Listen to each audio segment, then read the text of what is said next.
Cadê o pessoal? Cadê o grito? Tô entrando aí. Cadê o grito? Ah! A galera gritou. Eu escutei só um finzinho, que tá tudo Aê! mutado. Ah, eles ficam mutados, é verdade. Olha, Quando é que vai chegar esse botão dentro das salas? Quando é que vai chegar? Olha só. Aí, galera! Uhul!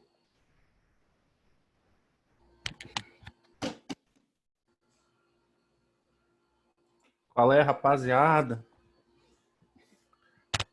Qual é, rapaziada?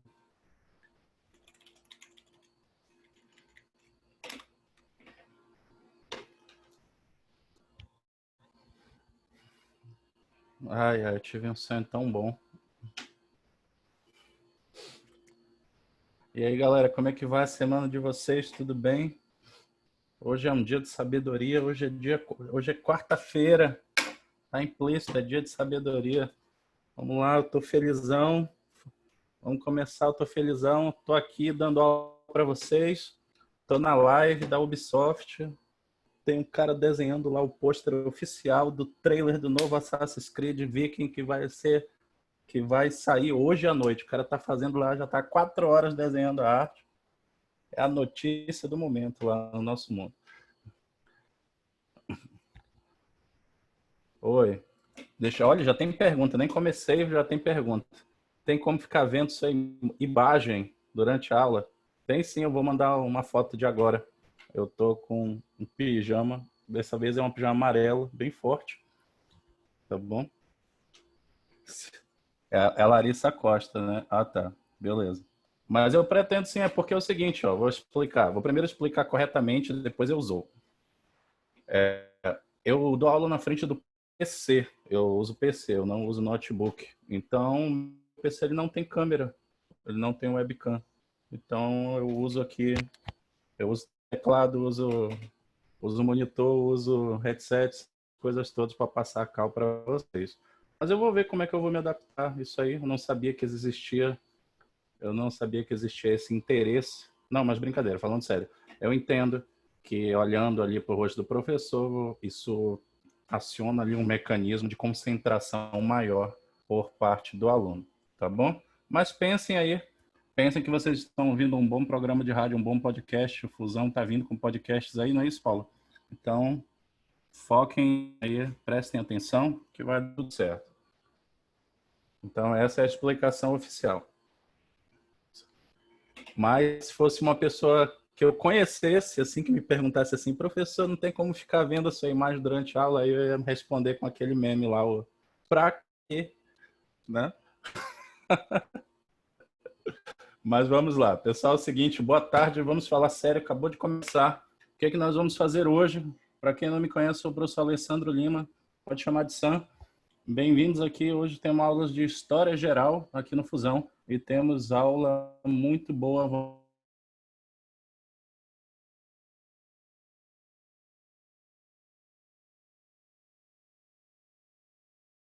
Um momento sobre Islâmico e da alta para baixa Idade Média.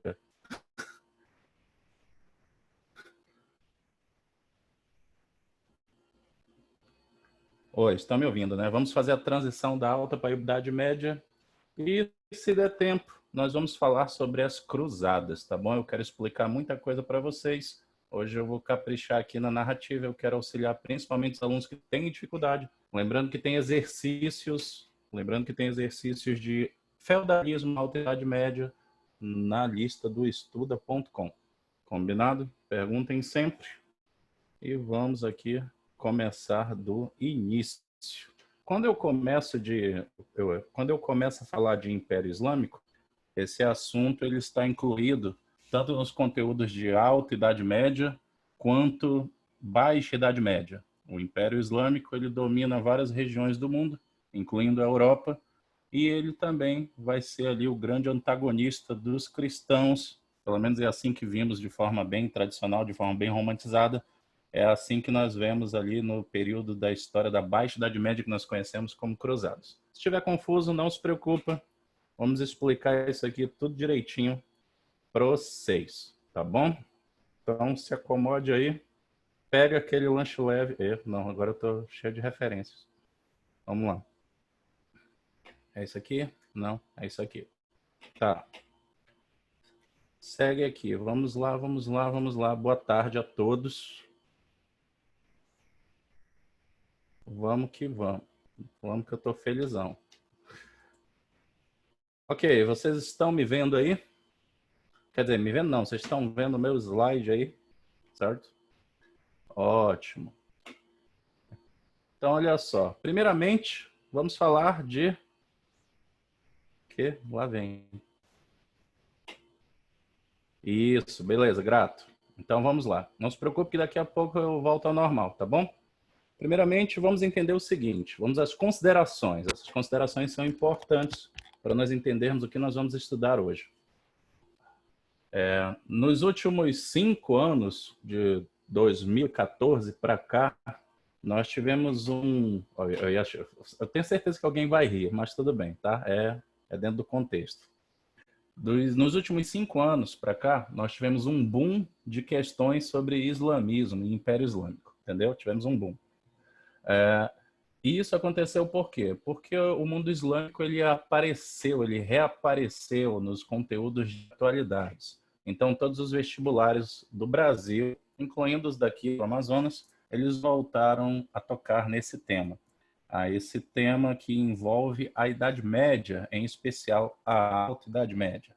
Enquanto o feudalismo estava se estruturando, enquanto estava rolando o Império Carolíngio, com Carlos Martel, com Pepino Breve, com Carlos Magno, o mundo islâmico estava em constante expansão. Essa grande religião e civilização monoteísta que vai dominar praticamente metade do mundo conhecido no período medieval, certo? Para os islâmicos, nós estamos no ano de 1441 do calendário lunar. Sim, olha aí, estamos ainda praticamente no fim da Idade Média. E estamos no mês sagrado do Ramadã. Nós não estamos nos alimentando durante o dia, mas à noite nós podemos comer bastante, fazer várias ceias e se divertir, tá bom? O Ramadã começou dia 24 de abril e ele vai se estender até o dia 23 de maio de 2020, certo? Então vamos entrar nesse assunto. E o que nós vamos estudar? Vamos estudar as origens do Império Islâmico na Alta Idade Média e depois, mais na frente, vamos ver outras influências desse mundo islâmico na Baixa Idade Média com as cruzadas, tá bom? Para quem é mais técnico, nós vamos também aqui, eu vou apresentar, nós vamos estudar os assuntos correspondentes à crise do feudalismo. E quando nós formos estudar sobre a crise do feudalismo na Baixa Idade Média, eu vou começar a te contar uma história que vai permear aí as aulas de história durante os próximos meses. Nós vamos aprender de onde surgiram os burgueses lá na Baixa Idade Média, tá bom? E também damos uma pitadinha sobre as universidades, que também estão nesse contexto da Baixa Idade Média. Combinado? Segue aqui. Esse livro que vocês estão vendo aí, ele não a minha versão, tá? Ele é a versão do famoso livro sagrado dos muçulmanos, dos islâmicos. Ele é o Alcorão, a palavra sagrada. Muçulmano significa crente a Deus, né? E Deus em árabe é chamado de Allah, que é Pai com todos nós. Segue aqui. Agora sim vamos estudar. Existe uma região, não é isso? Olha aí, se eu fosse chegado de vocês, eu ia cantar aquela música lá, tema do Aladim, né? Imagine um lugar bem distante dali, com camelo para passear. Então, a noite na Arábia. Existe uma Arábia antes do islamismo e, para os alunos mais desatentos, é importante dar um sermão aqui para vocês, um sermão técnico sobre estudos. Ter os meus bons alunos de história aqui, para me auxiliar nisso. Isso vai te ajudar em geografia, isso vai te ajudar em história, isso vai te ajudar na tua vida. Da mesma forma que você entende, né, sobre Ocidente, e da mesma forma que os meus alunos fãs de Ásia gostam muito de entender as diferenças entre China, Japão, Coreia do Sul, Coreia do Norte, Vietnã. Eu quero que vocês comecem a se tocar disso. Vocês precisam ampliar os conhecimentos de vocês. Eu quero que vocês comecem a estudar as diferenças entre Arábia, entre Oriente Médio como um todo, entre Irã, entendeu? Entre Egito. Então é importante que vocês entendam que não é tudo uma coisa só. Existem muitas diferenças. Que vocês entendam, por exemplo, a diferença entre Turquia, Arábia Saudita e Irã, entendeu? Isso te ajuda tanto na história quanto te ajuda na geografia. E também te ajuda na atualidades, isso vai te ajudar na atualidades, vai te ajudar na redação também. Certo? A tarefa de casa de vocês é entender sobre tudo isso. E sempre pode tirar uma dúvida comigo. Então acompanhem aqui comigo. Vocês conseguem ver o meu cursor, não é isso? Cursor do mouse? Conseguem, né? Beleza. Então vamos lá. Como era a Arábia antes da grande revelação, né, a Maomé? Valeu. Como era a Arábia? Existia Arábia antes do islamismo? Existia, amigo. Existiam civilizações avançadíssimas lá. Civilizações avançadas que começaram no hard, né? Que começaram ali tendo que tirar proveito dos poucos recursos que a região oferecia, tá bom? Então acompanhe aqui. A localização, esse tipo de pergunta, esse tipo de informação aqui do quadro, aparecem nos enunciados, nas perguntas, tá bom? Ou questões muito técnicas que envolvam geografia, às vezes tem isso nas questões de história, principalmente quando você vai fazer ali questão de UEA, ou, por exemplo, de CIS, né? Aí sempre rola isso daí. Então, o que acontece? Localização, existem duas civilizações ali, dois grupos populacionais que existem na região da Arábia. Existem os beduínos, localizados no deserto. Lembrando que tem só beduíno na Arábia, tem beduíno no deserto do Saara, na África, tem beduíno no deserto de Gobi, na Ásia. Então tem beduíno em tudo que é canto, que são aqueles povos de caravanas. E existem os berberes, que são situados ali na região litoral, tá bom? E essa galera aí é bem mais bem de vida. Sobre características, os beduínos são nômades, como nós falamos, eles fazem caravanas e comércio por caravanas, tá bom? Chega um nível que eles vão ter ali um nível avançadíssimo, essas caravanas, com a cultura islâmica, eu já vou explicar isso daí para vocês. E os berberes que vivem no litoral são sedentários. Para você que não sabe o que é sedentário, eles produzem o próprio alimento, eles têm residência fixa, tá bom? Qualquer coisa, volta só ali uns 3.000 anos no passado, que aí você vai ver aí esse sedentarismo aparecendo. Lembrando que é menos 3.000 anos, baseando que nós estamos no ano 1000, tá bom? Olha só. Ou se você quiser ser bem profundo no sedentarismo, aí você já volta 10.000 antes de Cristo. Certo? Beleza. Sobre a habitação deles, os beduínos se estacionam em oásis, e para eles o oásis é a grande fonte de vida no meio do deserto, é a joia do deserto, e os berberes, eles possuem, por serem sedentários, obviamente, eles possuem cidades. Na economia, os beduínos vivem de bebés, né, de pastoreiros, de ovelhas, de cabras e de camelos e camelas, e os berberes fazem comércio de manufaturas e especiarias também. Lembrando que especiaria não é só coisa de indiano, tá bom? Segue aqui. Opa, segue aqui, tá. Existia então uma região, existiam umas civilizações ali vivendo na Arábia antes do islamismo. E o que que acontece? Como era a religião dessas civilizações antes do islamismo? Tá aqui, ó. Temos aqui mastigadinho para você. O que que um vestibular cobra? Caso ele fale da transição, do início do pré-islamismo. Então, a região da Arábia, ela era politeísta. Existiam aproximadamente 360 deuses. Muito se você comparar com os deuses gregos, pouco se você comparar com os deuses indianos, tá bom? Olha só. Já existia uma cidade como capital religiosa, uma cidade bem famosa, chamada Meca, tá bom? E aqui já temos a primeira pegadinha. Já existia uma pedra sagrada, moldada e esculpida como um templo, chamada Caaba. A Caaba, ela não é exclusiva dos muçulmanos. Os muçulmanos tomaram posse dela através de guerra e através de manifestações religiosas, dependendo da versão que você lê, tá bom? Então, essa pedra sagrada, que está na Arábia Saudita até hoje, lembrando que está tudo fechado lá no Ramadã, não está podendo ninguém mais visitar ali, até que tudo se resolva. E existia ali a tribo dos guardiões dos lugares sagrados. Eita, olha, agora vai começar a história de aventura aqui. E controladores do comércio religioso. Existiam os figurões. A tribo dos figurões eram chamados de Coraxitas. O próprio Maomé, o Mohammed, vai vir desse grupo aqui, dos Coraxitas. De boa? Então, existe um mundo ali. Deixa eu separar o meu chat para cá. E de boa, tá bom?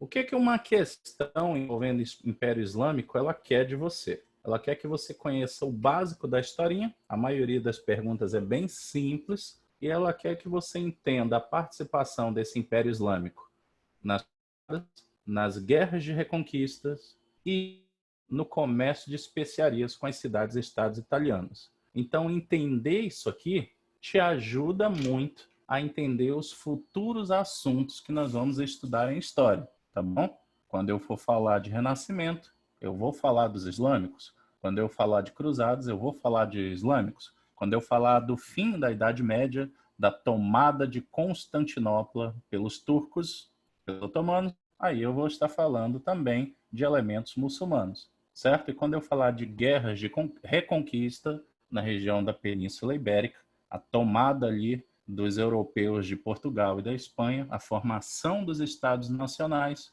então é importante que você conheça isso, certo? Não se preocupe com tudo isso que eu estou falando, nós vamos aprender, eu vou lhe ensinar. Eu estou falando apenas aqui, dando uma pitadinha para os alunos avançados, alunos que têm uma boa base de história, para eles ampliarem ainda mais os seus conhecimentos, tá bom?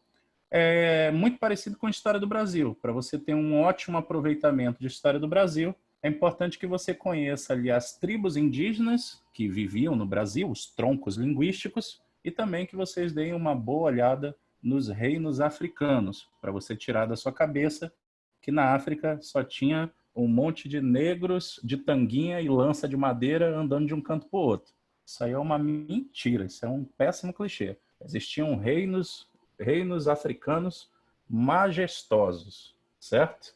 Em plena Idade Média. E é importante que vocês também tenham essa base, para que vocês tenham aulas melhores de história do Brasil, tanto na parte de indígenas quanto na parte de reinos africanos.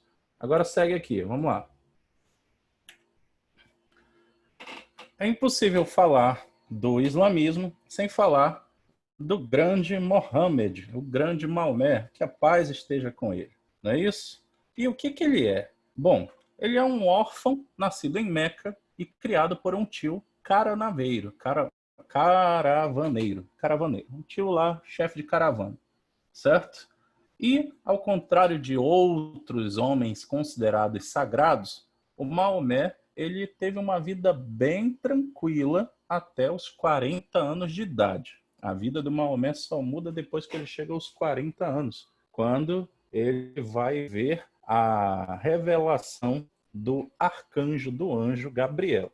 Lembrando que ele tem um casamento com Khadija, uma moça aí bem interessante. O Maomé ele casa 2 vezes, mas ao contrário do que as pessoas pensam, ele nunca teve várias esposas. Ele teve uma, aí uma morreu, aí depois ele casou também com a Khadija.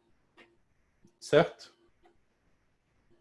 Quando ele tem 40 anos de idade, ele vai a uma caverna, ele recebe sinais, e ali por volta do ano de 610, ele recebe a revelação do grande arcanjo Gabriel. Lembra do Gabriel?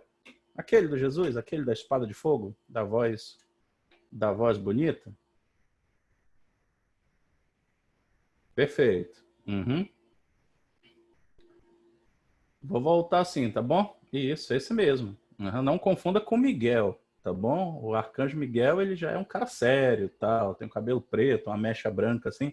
Ele é bem sério. O Miguel é o que apareceu para Joana d'Arc, tá bom? E eu vou falar de Joana d'Arc em futuras aulas, quando eu falar de formação dos Estados Nacionais. Provavelmente na semana que vem. Mas aqui é o Gabriel, tá bom? Do Jesus, tá bom? Não, não é o Gabriel Jesus, tá bom? Esse aí eu não faço tantas piadas assim com futebol, tá bom? Aquele que apareceu para Jesus. Segue aqui.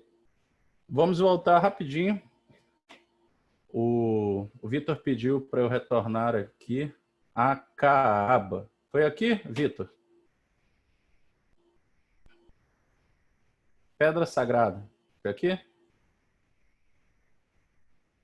Eu estava dizendo, ok, eu estava dizendo para o aluno, eu estava dizendo que as pessoas acreditam que só existe Caaba com o islamismo. E a Caaba existe antes do islamismo. A pedra sagrada, que foi esculpida como um templo por dentro, ela era cheia de quinquilharia, ela era cheia de ídolozinho, ela era cheia de bilhete, cheia de fita amarrada, porque ela era cheia de oferendas a esses montes de deuses que existiam na região da Arábia. Só depois que vem o islamismo é que ela vai ficar toda limpa, tá bom? Ela vai ali ser encerada, bonitinha, vai ser um exemplo para todos, tá bom? Então a dica é, não existe Caaba só com o islamismo, ela já existia antes, certo? Beleza. E aí nós temos a máxima do anjo Gabriel, do arcanjo Gabriel para o Maomé. Ele disse mais ou menos assim, não foi? Imagina lá o Gabriel. Se na sua imaginação o Gabriel é o Fábio Porchat, não tem problema. Se na sua imaginação o arcanjo Gabriel ele é na versão anime, ali na versão Lost Caverns, não tem problema. Ele disse mais ou menos assim, não vou falar em árabe, tá bom? Tô aprendendo. Olha só. Ele disse mais ou menos assim: só Alá é Deus e Maomé é o seu único profeta. Certo? Ele falou que era para acreditar num único Deus. E aí vem vários elementos culturais relacionados a isso. Por exemplo, o Maomé, ele não sabia ler nem escrever. E ele era um cara ali que tinha habilidades práticas, ele nunca havia estudado de forma acadêmica. E o próprio arcanjo Gabriel ensinou ele magicamente, né, seguindo as ideias de milagre e revelação, ensinou ele a ler na hora e a escrever também tudo aquilo que ele revelava. Então esse já seria o grande primeiro milagre feito ali entre o Gabriel e o Maomé, certo? Então existe uma série de coisas. Outro aspecto cultural importante que cai também e que caiu em algumas questões é de que o Maomé ele não era só um cara ali ligado nas religiões politeístas da Arábia.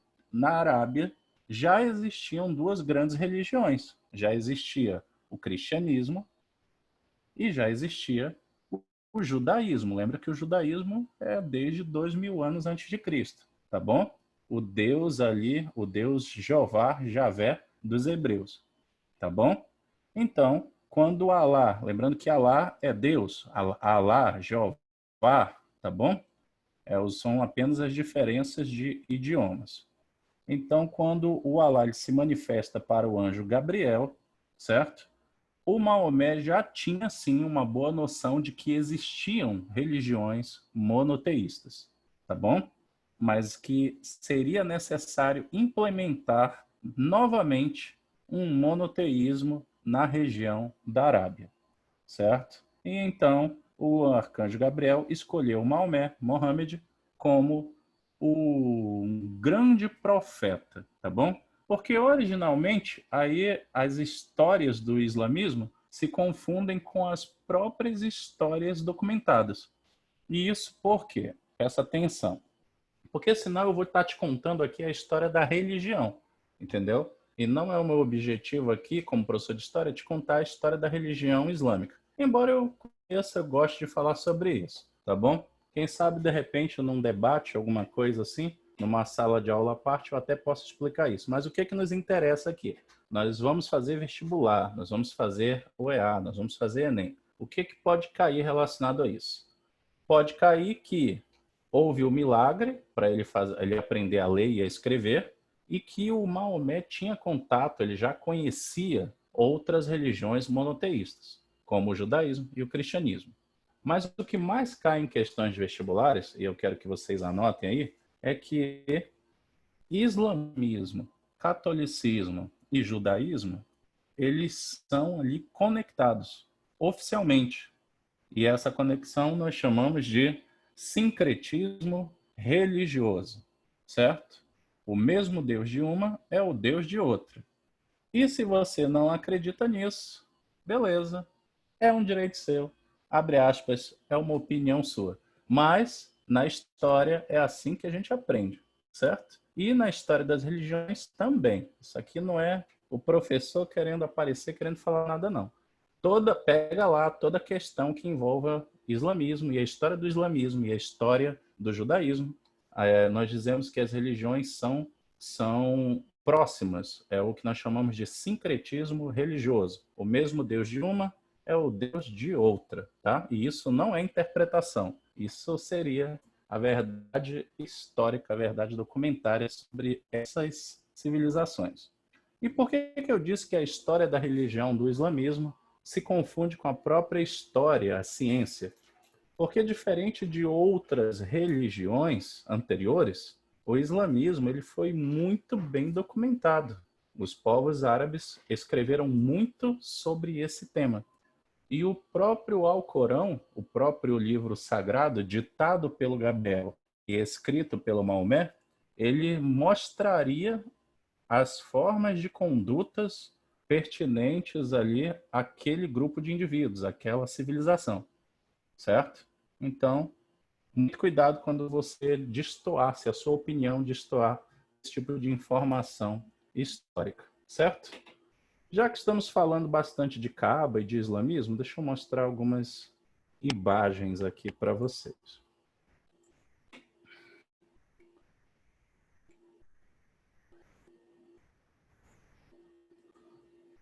Deixa eu achar aqui a primeira. Tá bem aqui. Bem aqui, bem aqui, bem aqui. Beleza, achei. Só para os curiosos. Esse é um momento para a galera se organizar e para tirar as curiosidades. Mas depois eu já vou tratar diretamente dos conteúdos. Ok. Aqui nós estamos vendo como seria a Kaaba. E por que eu tenho que mostrar isso? Vocês estão vendo aí? Porque tem gente que jura de pé junto que acha que a Kaaba é só um grande cubinho preto gigante. E não é isso, gente. É uma pedra negra esculpida. E o que a gente vê ali por cima é um grande manto, é uma grande capa de proteção que é trocada de tempos em tempos. Certo? Lá dentro é isso aí. Muito bem. Chamamos isso de sincretismo religioso, respondendo a pergunta dos colegas. Tá bom? Então eu tenho essa primeira imagem, que mostra ela aqui direitinho. Agora eu vou mostrar a segunda imagem, que seria ela aqui por dentro.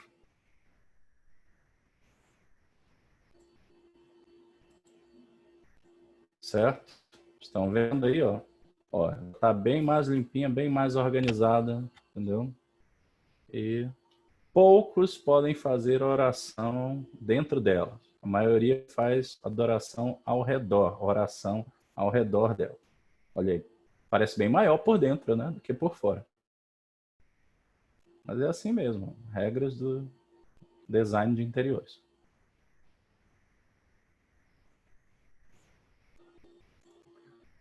E aí, eu tenho aqui uma representação em 3D, como seria.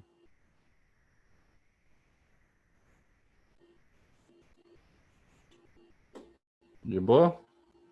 Lembrando que tem o passeio 3D dentro da Kaaba, tá bom? Só que como ela é muito pequena, o passeio é bem rápido. Mas tem muita informação para clicar. Beleza. Seguindo.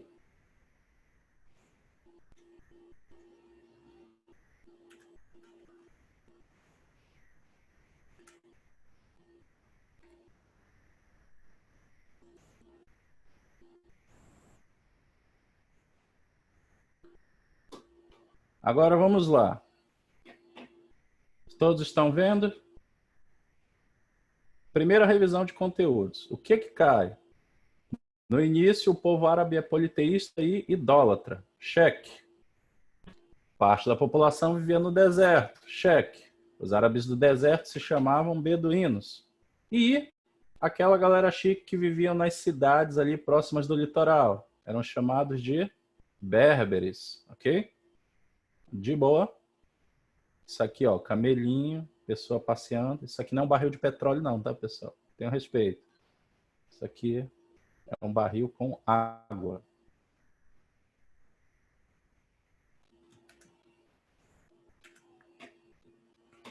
Continuando. Eles tinham uma vida muito dura, eram muito religiosos, até demais, e constantemente eles faziam peregrinações a Meca para visitar a Caaba. E aí, ó, pro Vitor e pros demais, segundo clichê que cai por terra, não é só no islamismo que se faziam peregrinações a Meca, tá bom? Os povos árabes politeístas também já tinham essa tradição de fazer a peregrinação, pelo menos uma vez na vida, ali para a Pedra Negra, para o meteorito, né? Meteorito, a Kaaba, tá bom? Olha aqui, ó. Um monte de Jorge Aragão aqui. Olha só. Parte da população vivia nas cidades próximas ao litoral fazendo comércio. A segurança da Caba era feita pelos grandes comerciantes de Meca, os coraixitas. Esse comércio tinha uma grande variedade de especiarias e os comerciantes estavam interessados sempre no politeísmo e também no reflexo financeiro desse politeísmo. O motivo era sempre o comércio. Então, desde antes do islamismo, esses povos aqui também adoravam comércio. Eles sabiam que a Arábia era uma região de acesso para o norte da África, em especial o Egito e a Núbia, e para a região da Palestina, o acesso ali ao Oriente Médio e até mesmo as regiões do norte do Mediterrâneo, a Europa, tá bom? Notem que nós estamos falando aqui por volta dos anos 600, certo? Nos anos 600, os romanos já tinham caído, a Europa já estava experimentando o início do feudalismo. Só para vocês se antenarem aí no que está acontecendo no mundo no mesmo momento da história. De boa até aí?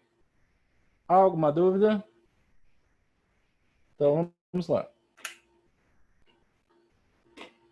Segura aqui algumas informações. A vida de Mohammed, ele teve contato com várias religiões, principalmente a cristã e a judaica. Nós chamamos isso tudo de sincretismo religioso, as influências uma para outra. Ele abraça o monoteísmo, ele vai ter uma estabilidade financeira que vai fazer com que ele elaborasse o seu pensamento religioso, que vai incorporar o quê? Então, olha aqui o que cai numa questão envolvendo essas bases do islamismo. Você vai me responder que o islamismo ele é baseado no paganismo árabe, no cristianismo e no judaísmo. Montou as peças? Tudo bem aí? Com isso você já acerta uma questão, tá bom? Nós temos a Caaba, temos uma caverna por onde dizem que o Maomé recebeu a visão do arcanjo Gabriel. E aqui, ó, nós temos o próprio Maomé. E por que esse Maomé está todo envolto em chamas assim? Por quê? Porque ele era um Saiyajin? Não, olha só. Nós temos ainda uma situação cultural que ainda não apareceu em vestibulares, mas já começou a aparecer em algumas universidades particulares do Nordeste.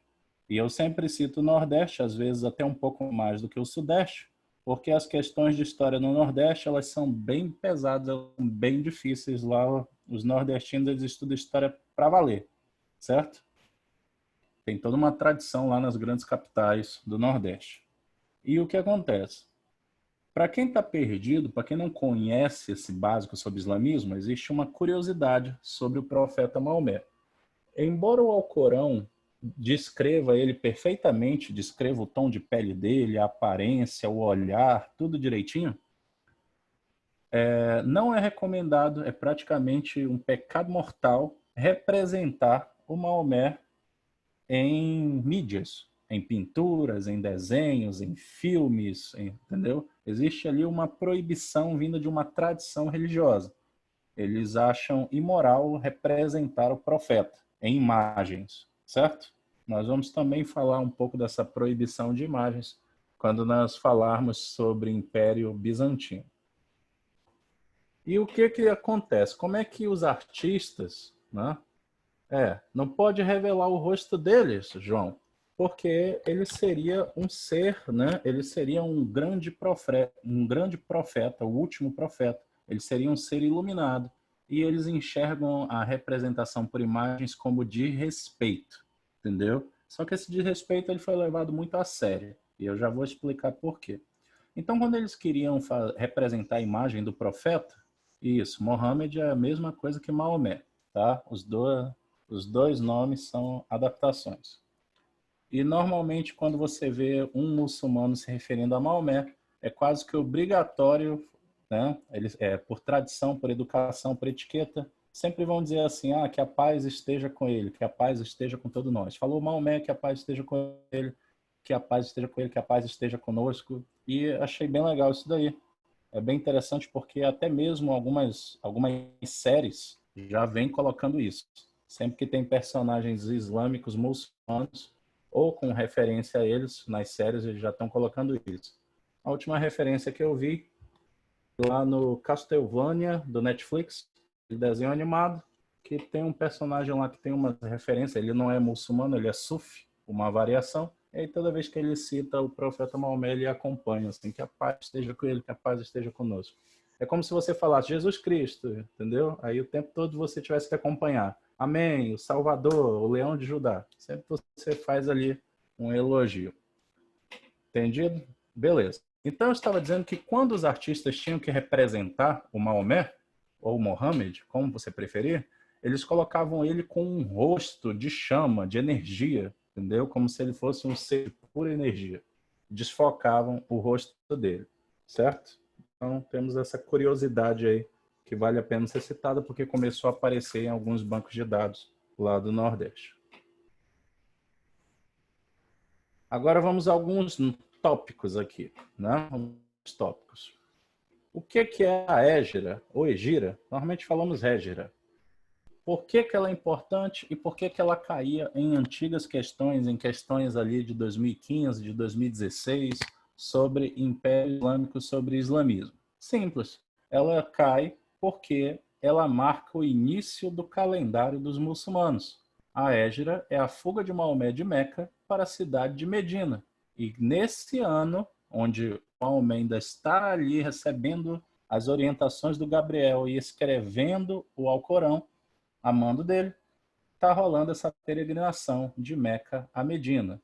Os sacerdotes politeístas, eles perseguiram Maomé em Meca e ele teve que fugir dali para procurar abrigo em outro local.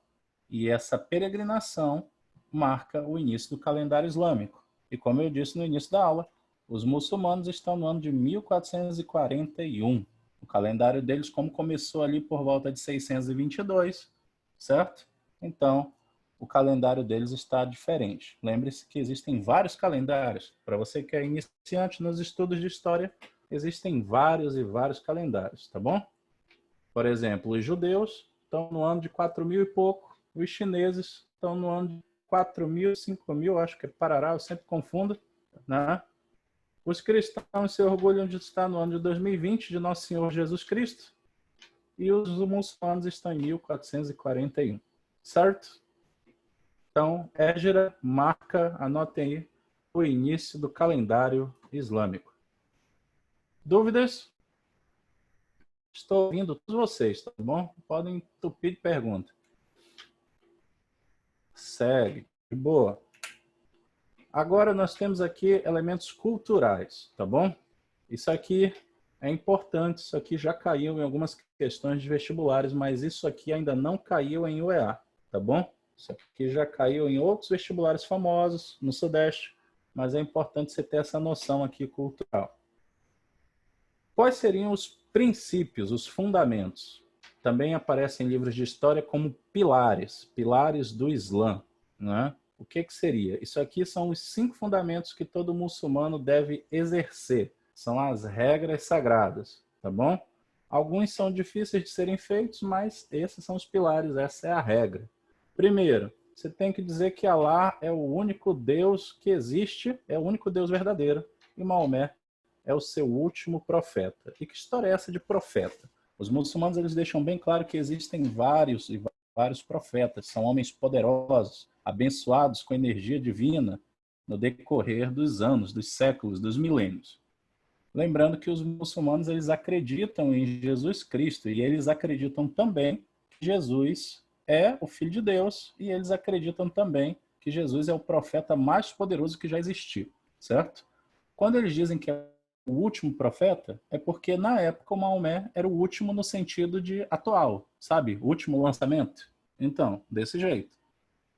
Os islâmicos, eles acreditam que eles vieram de Ismail, tá bom? Dos semitas, certo? Ismaelitas e semitas, lembra aquele grupo? Então, eles vieram de Ismail. Segundo pilar, os islâmicos têm que orar 5 vezes por dia, da mesma forma, né, que nós tomamos banho, certo? Olha só, usando trechos do Alcorão ali para recitar suas orações, sempre voltados para Meca, tá bom? Então aqui de Manaus nós viramos para o leste e se você estiver no Irã, aí você vira para o oeste, porque o Irã é ao leste da Arábia e o Brasil é ao oeste da Arábia. Terceiro, todo fiel deve fazer uma vez na vida, se possível, se tiver bem de saúde e se tiver dinheiro para isso, uma peregrinação a Meca. E a própria Arábia Saudita citou isso. Ela falou, ó, gente, não é porque vocês têm dinheiro para vir para cá fazer turismo que vocês vão vir. Lembra do segundo ponto. Você tem que estar em boas condições de saúde para fazer isso. E como nós estamos vivendo no momento atual, eles lembraram muito bem desse segundo ponto aí. Certo? Quarto, durante todo o Ramadã, o 9º mês do calendário islâmico, tem que fazer jejum do amanhecer ao pôr do sol. Entendeu? Então você pode comer ali umas 4 da manhã, umas 5 da manhã, mas ali de 5h30, 6 da manhã você não come nada e você depois só vai comer às 6 da tarde, às 6h30 da tarde, depois você janta, depois você ceia. E por que que os muçulmanos fazem Ramadã? É simples. O Ramadã serve para nos lembrar daqueles que passam necessidade, daqueles que passam fome. E eu não estou zoando não, é realidade. Por quê? Quando a pessoa não tem necessidade, ela esquece da necessidade dos outros. E eu tenho certeza que quando você fica sem comer um tempão, rapidinho o seu pensamento se altera, o seu humor se altera. A sua reflexão volta para isso. Você lembra daqueles que não podem comer. Então, esse Ramadã, esse jejum, seria justamente uma forma de nós lembrarmos e sentir na pele a necessidade dos outros, tá bom? Mas como eu disse, aqueles que têm...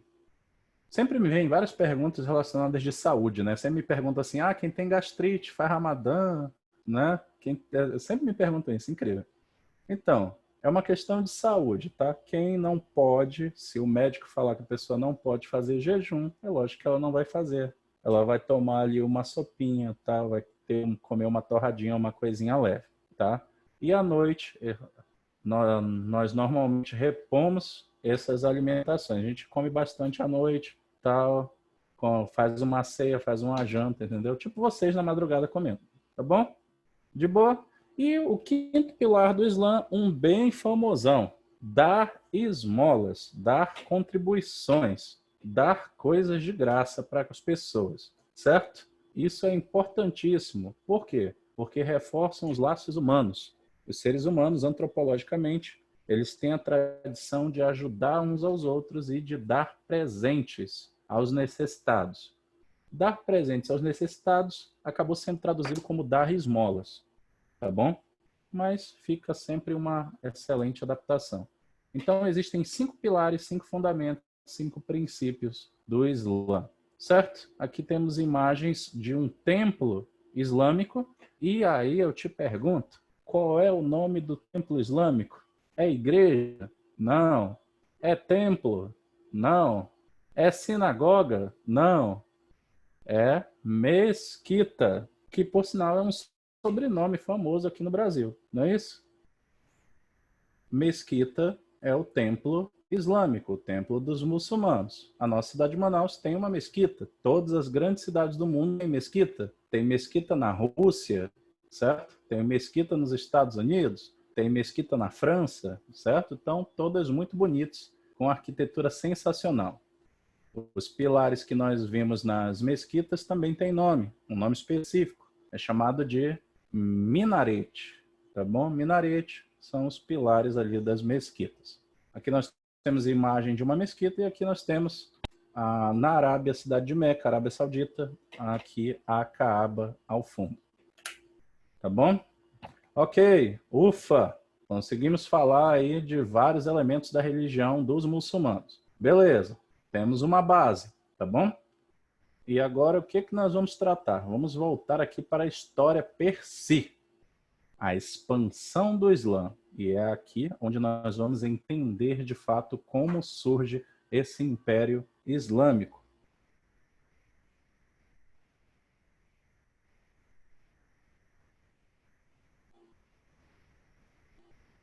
Certo? Beleza, vamos lá. O Muhammad, ele voltou para Meca, ainda em vida, e tomou a cidade de Meca. Ele expulsou ali a tribo dos sacerdotes e tomou Meca para si. E rapidamente rapidamente a religião que ele havia proposto junto com o arcanjo Gabriel tomou a Arábia inteira. E mais, o que nos interessa aqui? Da mesma forma que o cristianismo ganha força após a morte de Jesus, aqui é a mesma coisa. O Maomé ele vai morrer. E depois da morte dele, ali por volta do ano de 632, os árabes se uniram com o ideal comum de realizar. E aí nós temos outra palavra-chave que caía bastante em questões antigas, certo? Nós temos a palavra jihad. Jihad é chamada de guerra santa.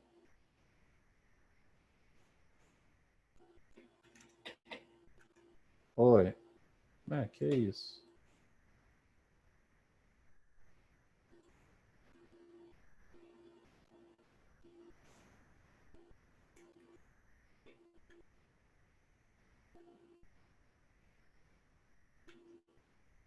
Tá, beleza. Deixa eu voltar aqui para vocês.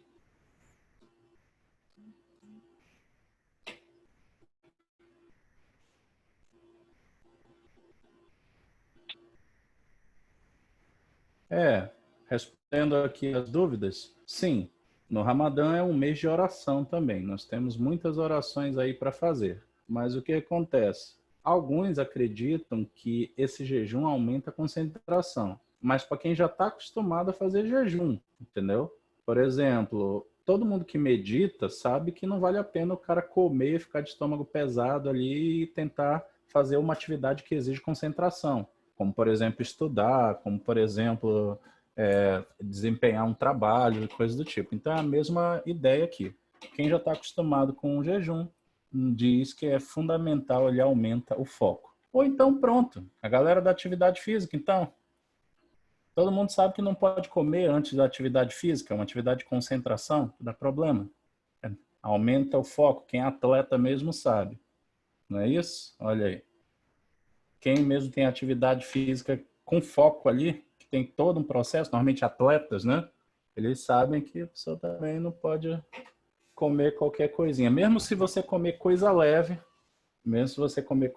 dá problema, tira ali a concentração. A galera da biologia sabe disso muito bem, tá bom?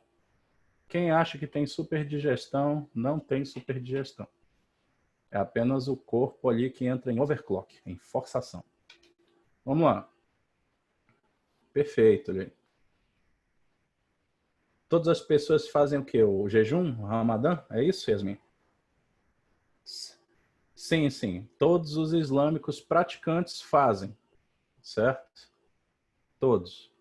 Mas é difícil fazer tudo sempre. Da mesma forma que judeus pecam, da mesma forma que cristãos pecam, muçulmanos pecam também, o tempo todo, né? É escolha, não é obrigado a fazer, tá bom? Só é obrigado a fazer... Onde é que é obrigado a fazer? Nem no Irã mais é obrigado a fazer, entendeu? Nem no Irã. Acho que tem... Eu acho que sim, no Afeganistão ainda é obrigado. É. As 5 orações, mesma coisa. Tem gente que não consegue, as pessoas trabalham, estudam, ficam com preguiça. Mas a ideia das 5 orações é a seguinte, a ideia de que, da mesma forma que, imagina os japoneses, por exemplo, antes de comer. Quem assiste filme, novela, dorama, anime, sabe muito bem. Eles não fazem um agradecimento ali, obrigado pela comida? Então, quando você acorda, você faria um agradecimento a Deus. Quando você vai ali, né, almoçar, você faz um agradecimento a Deus. Lógico, almoçar desconsiderando o mês do Ramadã. Quando você vai ali para sua meditação da tarde, faz uma oração. E antes de dormir, faz uma oração, certo? Então você conseguiria fazer as 5 orações. Mas, às vezes, as pessoas fazem 3, entendeu? Conheço alguns muçulmanos que dizem que fazem 3. Ou então aqui, pega a nossa cultura. Não tem gente que no ônibus, no carro, no táxi, passou na frente de uma igreja, não faz ali um sinal da cruz? Meio que quase que de reflexo, né? Então, é nessa pegada. Eles fazem as orações deles muito bem concentradas, eles vão se acostumando a fazer 5 orações diárias. Tem muçulmano que só faz mesmo as 5 orações no mês do Ramadã, entendeu? Então, existem várias modalidades. Eu estou apenas explicando as regras. É tipo alguém hoje seguir piamente os 10 mandamentos, né? Seria lindo, mas é praticamente impossível, tá bom? Ok, agora foquem aqui comigo. Vamos estudar aqui a expansão do Islã. Com a morte de Maomé, em 632, os árabes se uniram no ideal comum de realizar a jihad, Guerra Santa. Cuidado com o termo jihad. O termo jihad que vocês estão estudando aqui comigo hoje, ele vai diferenciar bastante da jihad que vocês vão estudar em atualidades, em geografia, por exemplo, tá bom? Lá, esses temas relacionados a jihads envolvem grupos fundamentalistas, grupos terroristas, tá bom? Aqui, jihad é o sonho do islamismo de dominar o mundo conhecido. Existia uma outra civilização que tinha um sonho muito parecido com esse, de dominar o mundo conhecido, que eram os persas, certo? Tanto é que quando você olha lá o Império Persa e quando você olha o Império Islâmico, você vê que os mapas são levemente parecidos. E a diferença de tempo é absurda, né? São praticamente 1000 anos de diferença de um povo para o outro. Mas olha aqui, Guerra Santa significa lutar pela expansão do islamismo, mas Guerra Santa, jihad, também significa se empenhar para a expansão do islamismo. Não é a mesma coisa? Não. Vamos entender isso. A parte mais fácil de entender é a guerra. Você sai guerreando, tomando territórios e expande o império. Essa parte todo mundo entende da jihad. Mas existe a parte também que diz que se vai grupos ali de sacerdotes, se vai gente ali espalhando a palavra, convencendo as pessoas a seguir essa religião monoteísta, se eles vão em missões, né, missões religiosas, isso também conta como jihad, certo? Então, jihad, guerra santa, expansão da religião islâmica, certo? Depois da morte do Maomé, o poder desse império islâmico precisou ir para administradores. E esses administradores são os que nós chamamos de califas, os califados, as regiões administrativas do Império Islâmico. Um califa, ele é chefe político e religioso. Tranquilo? Beleza. Agora nós temos algumas dinastias aí que vão se espalhar por todo o mundo conhecido. A dinastia mais famosa é a dinastia Omíada, de 661 a 750, que essa dinastia ficou famosa porque ela conseguiu não só se espalhar pela Mesopotâmia e pelo norte da África e pela Palestina, mas ela conseguiu atravessar o Estreito de Gibraltar, certo? Aquela extensão de terra que conecta a África com a Europa ali, os portões do Mar Mediterrâneo, não é isso? E atravessando o Estreito de Gibraltar, a dinastia Almíada chegou na região da Península Ibérica. E os árabes, os islâmicos, em especial os islâmicos do norte da África, eles recebem um nome para isso, eles recebem o nome de mouros, né? Os mouros são os islâmicos aqui do norte da África, da região do Maghreb, né? Eles conseguem adentrar a região da Península Ibérica, a região da Espanha, e eles se apaixonam por essa região. Eles acham a região maravilhosa, bonita, com recursos, né? Bem diferente das regiões do norte da África e da Arábia. Eles vão chamar a região da Espanha de Andaluzia, tá bom? Que era uma região ali iluminada, feliz. Continuando aqui a nossa dinastia, atenção, por favor, vamos para a parte técnica. Em 750, nós vamos ter grupos, Larissa, nós vamos ter grupos que vêm ali de auxiliares, de generais e de auxiliares próximos a Maomé. Nós temos grupos que vêm direto dele. Só que direto dele, aqueles grupos que vinham diretamente dele, do Maomé, eles não continuaram no poder, tá bom?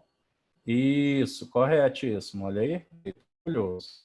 Quando o ordem assume, é o sogro, tá bom? Então, nós temos grupos que vêm dele, da família dele, ou de agregados, como preferir, e temos grupos que vêm ali dos grandes generais deles, dos grandes vizires, dos grandes conselheiros dele. No caso do sogro dele, ele era um desses grandes vizires, né, desses grandes auxiliares familiares. Beleza, olha aí, gostei, hein? Tá por dentro de tudo. Em 750, a dinastia Omíada foi substituída pela dinastia Abássida, ou Abássida, no início do período de decadência do Império Islâmico. E aí nós temos algumas coisas acontecendo. Vamos lá. Segundo ponto aqui. Nós temos conflitos políticos e religiosos que conduziram ao desmembramento em califados. Esses califados agora eles são independentes, cada um cuida do seu. Temos o califado de Bagdá, na Ásia, o califado de Cairo, no Egito. Lembrando que Cairo também foi uma cidade que os muçulmanos tomaram para eles muito bem, certo? E o califado de Córdoba, ou Córdoba em alguns livros, em algumas traduções. Esse é o califado que vai para a Europa, em especial para a região de Andaluzia, região da Espanha, certo? E aí nós chegamos numa parte bem famosa dos estudos de civilizações árabes e islâmicas. A ruína do império tem sua origem na perda da unidade religiosa. Os muçulmanos eles sempre fizeram questão de preservar os seus textos integrais. Eles não gostavam que modificassem nenhuma palavra dos seus escritos religiosos, do seu Alcorão. Quem gosta de estudar sobre livros religiosos sabe que oficialmente é proibido mexer na palavra divina. Mas, no caso dos muçulmanos, eles tinham uma dedicação ainda maior contra a mudança daquilo que era escrito. Tanto que eles se orgulham de ter o texto integral, intocado, certo? E durante muito tempo, durante séculos, não existia um Alcorão em outro idioma que não fosse o árabe, certo? E eles não queriam que tivesse tradução justamente porque eles sabiam que nas traduções muita coisa se modificava, muita coisa se perdia, certo? Hoje em dia existem Alcorões em todos os idiomas, tá bom? Mas por que eu estou falando tudo isso? Porque começou a ter divergência. Começaram a ter islâmicos sunitas e xiitas. E aí, quando você vai estudar lá na geografia, lá na geopolítica, aí o cara se perde, o cara não sabe o que é uma coisa, o que é outra, aí o professor te apresenta sunita, xiita, e o cara fica voando. É aqui que você aprende, certo? O que é sunita? Sunita é um grupo de islâmicos. Eles seguem a Suna, um livro anexo um livro de ditos do Maomé, e a maioria da população muçulmana do mundo é sunita, tá bom? Só que aí começou a aparecer um grupo chamado xiitas, que são ou que correspondem a aproximadamente 15% dos muçulmanos. E para eles não tem essa de livro anexo, não tem essa de carta complementar. Para eles é só o Alcorão e apenas o Alcorão. É a palavra bruta, tá bom? E que qualquer anexo seria pecado mortal, certo? Somente o descendente de Mohammed poderia ocupar o poder também. A Larissa Costa que comentou aqui, olha só. O grupo que nós estamos referindo aí, de descendentes diretos de Maomé, seriam os xiitas, tá bom?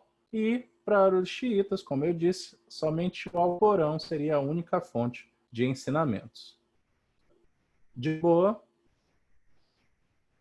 Beleza. Alguma dúvida até aqui? A conexão de vocês está boa? Então, olha só. Vamos continuar. Temos o livro dos ditos é a Suna. Isso, a Suna. Não só por serem diferentes, tá, Vitor? Mas porque algumas considerações relacionadas às leis, os tratos nos negócios e os tratos com as mulheres vão ser diferentes, tá bom? Os xiitas ganharam a fama de radicais, mesmo numa religião bem fechada para muitos, que é o islamismo, tá bom? Eu explico as partes dos conflitos de novo, eu reviso isso aqui tudinho quando nós retornarmos do intervalo, tá bom? No meu é 2h30, então quando nós retornarmos eu explico com calma tudo isso aqui de novo, respondo as perguntas de vocês. Até depois. Beleza, vou estar explicando isso aí, tudinho.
boa tarde. Vamos voltando. Vamos explicar isso aqui. Temos muitas perguntas, muitas dúvidas, então vamos trabalhar.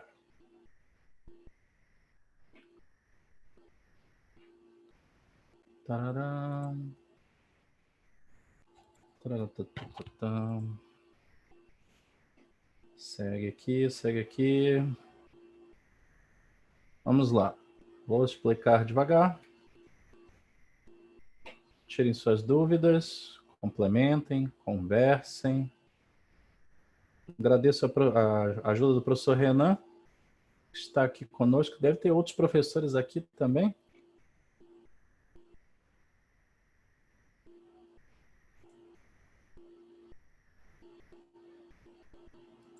Então vamos lá.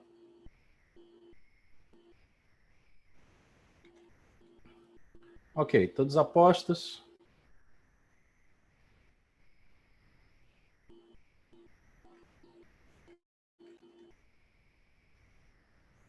Beleza. Deixa eu separar aqui as perguntas de vocês. Vamos tentar responder elas na ordem e se complementando.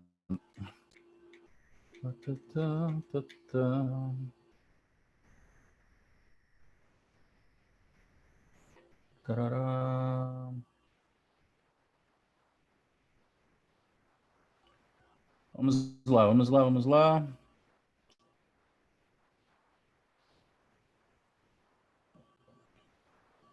Tá, vamos lá.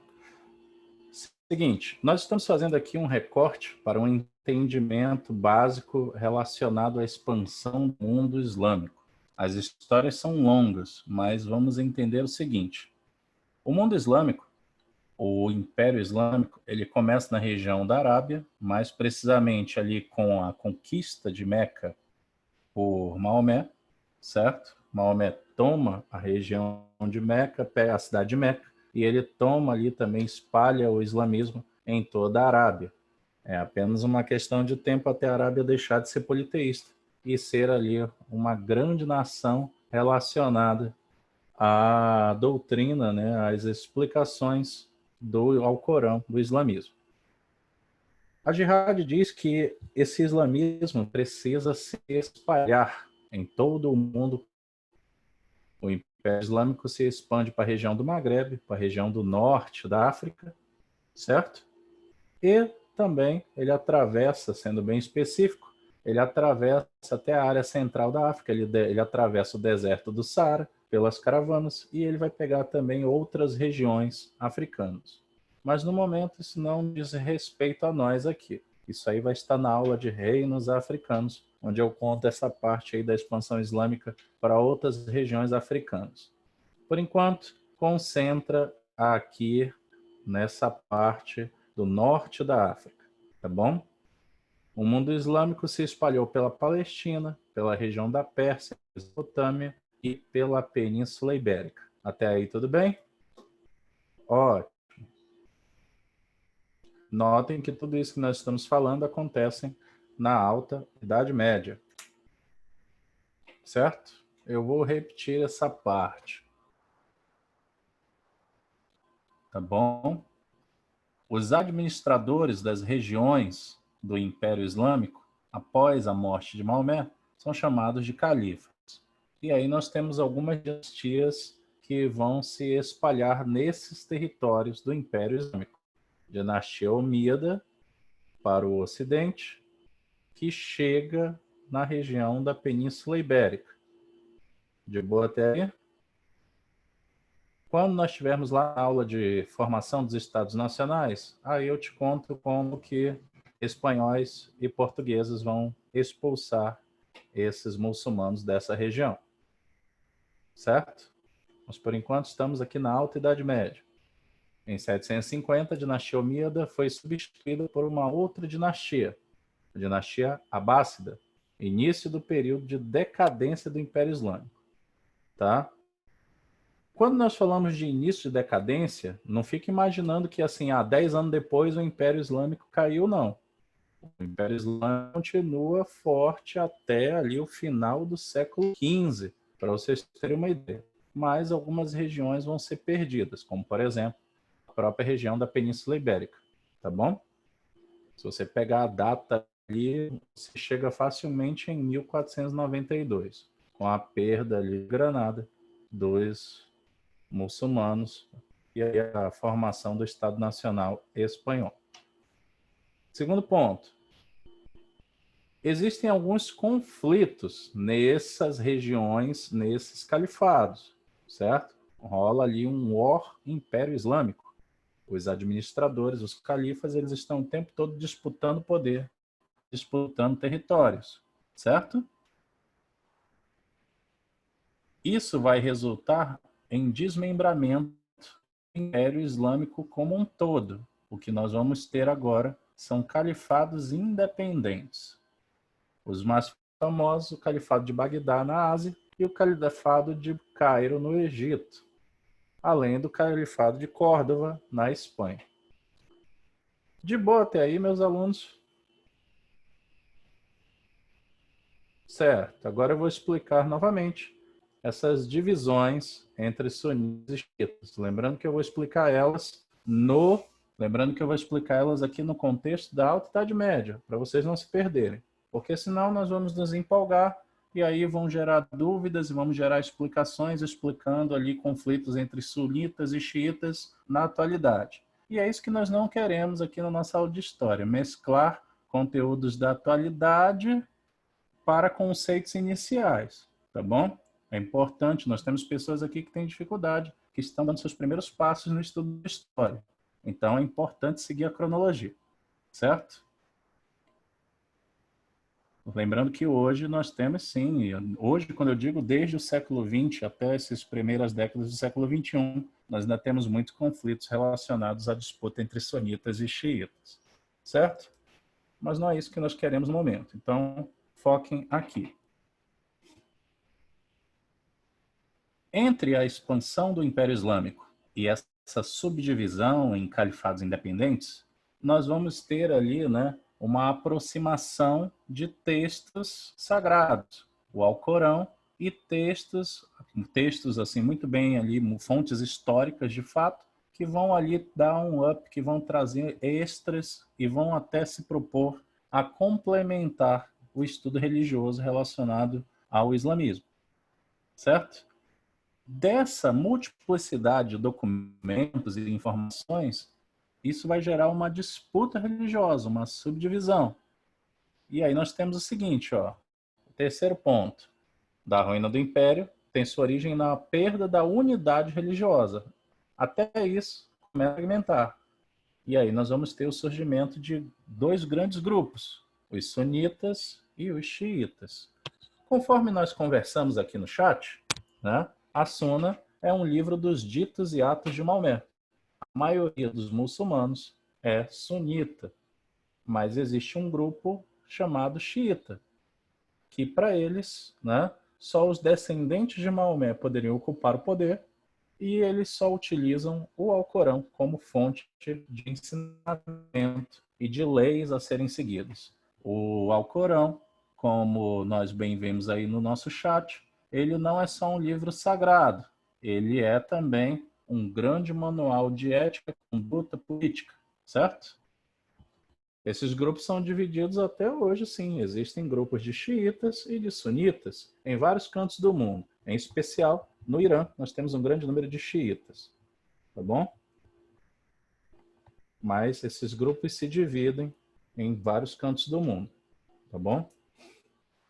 Só que aí o que acontece? Lembra da bronca que eu dei em vocês no início da aula? Todo mundo mistura tudo, acha que todos os grupos é uma coisa só. E aí houve um tempo que xiita foi até sinônimo de radical e que xiita já foi até exemplo de terrorismo. E uma coisa não tem nada a ver com a outra, tá bom? Eu falo isso sempre nas minhas aulas. Quem segue minhas aulas sabe muito bem que não existe esse negócio de religião terrorista. Católico já foi terrorista, judeu já foi terrorista, mas não pode chamar de terrorista, tem que chamar de sionista. E hoje em dia nós temos até mesmo budistas terroristas, certo? Na região de Mianmar. Até aquela religião que dizem que é de paz, tem terrorismo, que são os budistas. E na dúvida, lembre-se que Manaus tem um templo budista com estacionamento, tá bom? O mundo é uma bagunça. E para quem não entendeu como que pode ter um estacionamento num templo budista, faça essa reflexão com você mesmo. Então, olha só, amigos, alunos, conhecidos, novatos. Entendemos, então, essa conexão entre o desmembramento em califados independentes e a perda da unidade religiosa.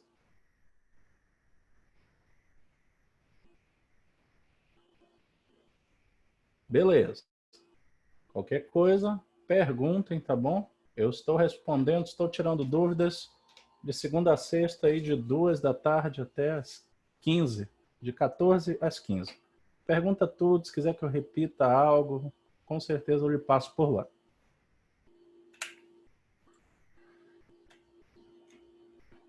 Para começarmos a encerrarmos aqui esse recorte, né, sobre Império Islâmico e cultura islâmica, lembrando que eu retorno um pouco mais ao islamismo quando eu vou falar de cruzadas, vamos entender alguns pontos. Vamos falar da cultura dourada, né, da era de ouro do Islã, que também se dá neste período, no final da Alta Idade Média e início da Baixa Idade Média. Acompanhe aqui. Intelectuais muçulmanos foram herdeiros das realizações de várias civilizações. Então, boa parte das ciências que nós tínhamos na antiguidade, os islâmicos pegaram para eles. Eles produziram muita cultura, muita ciência, e o mundo islâmico era um mundo próspero tecnologicamente. Os islâmicos se orgulham, ou se orgulhavam, dependendo da interpretação, os islâmicos, eles se orgulhavam de ter uma religião que conciliava, né, religião e ciência. Sim, muito cuidado. Isso era, sim, né, uma filosofia do islamismo, uma religião que aproximasse religião e ciência. É assim na alta e início da Baixa Idade Média.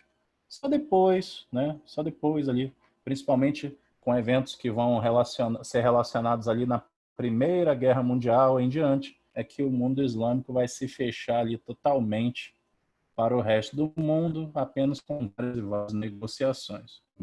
Lembrando que atualmente o mundo islâmico passa ali por um processo de abertura e renascimento. Tá? Só os pragmáticos que acham que não, mas isso não vem ao caso agora. Olha só. Eles criaram uma cultura diferenciada que influenciou a cultura europeia, pois utilizavam a razão como fonte de conhecimento. Então, ó, preste atenção nesse tipo de parágrafo. É esse tipo de parágrafo que acompanha alternativas corretas relacionadas à cultura islâmica. Você sempre vai responder que eles eram os caras da ciência, que eles eram os caras da matemática, que eles eram os caras da medicina na Idade Média, certo? Você sempre tem que considerar isso, que eram os caras da arquitetura e tudo mais. O estilo arabesco, por exemplo, ele vai influenciar vários outros estilos arquitetônicos, artísticos, de artes visuais. Até o rococó vai ter influência do arabesco quando você investiga a fundo ali as fontes, certo? E aí eu tenho 2 nomes que aparecem bastante em questões vestibulares, certo? Você tem Averroes ou Averroes, dependendo do ponto ali como ele é traduzido, lembrando que esses nomes aqui são nomes adaptados do árabe para o ocidente. Em árabe eles têm nomes ali um pouquinho mais complicados. Lembre-se que nós não estamos acostumados com essas pronúncias, tá bom?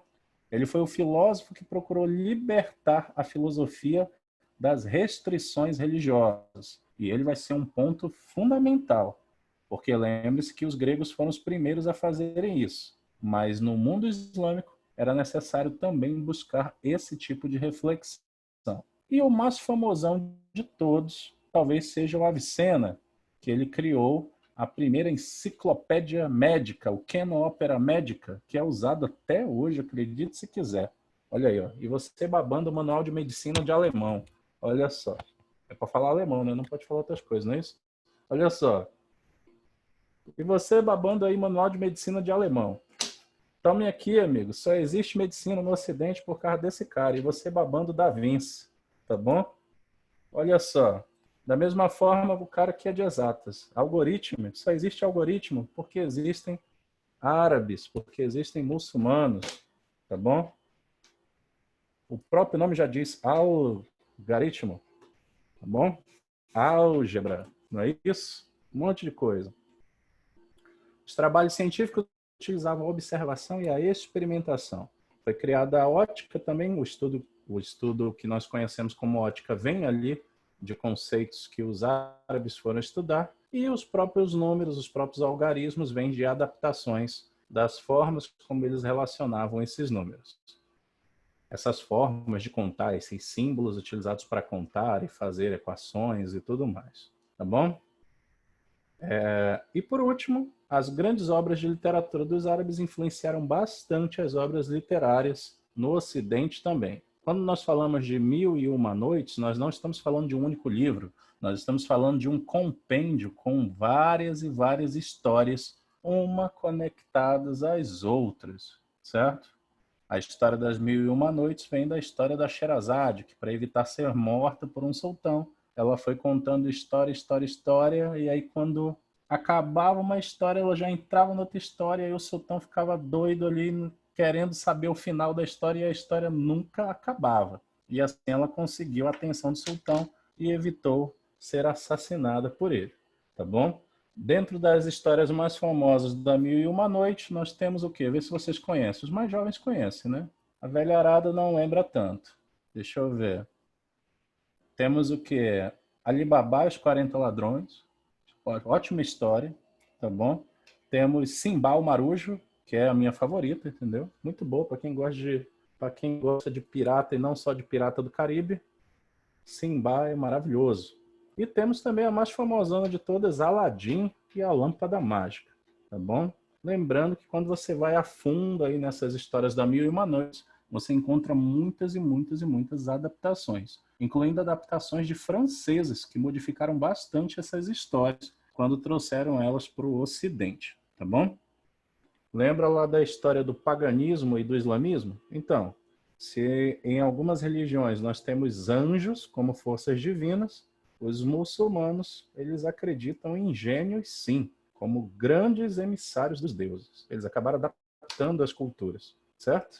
Lembre-se que tem cristão que acredita em bruxa na Idade Média, não é isso? Não foi isso que a gente aprendeu lá nas aulas de Alta Idade Média?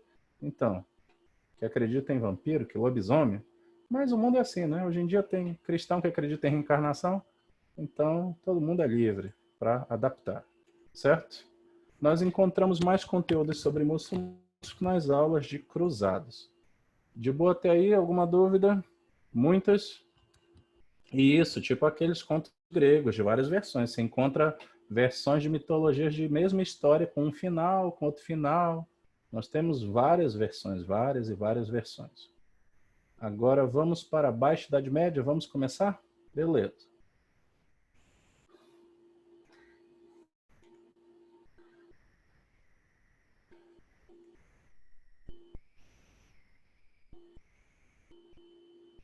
Essa parte aqui ela é bem tranquila. Não se preocupe, que se você bateu cabeça lá no Império Islâmico, aqui você dá uma boa descansada. Essa parte é bem fácil.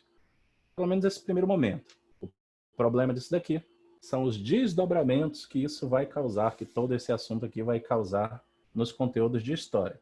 Certo? É hora de falar da Baixa Idade Média, da crise do sistema feudal.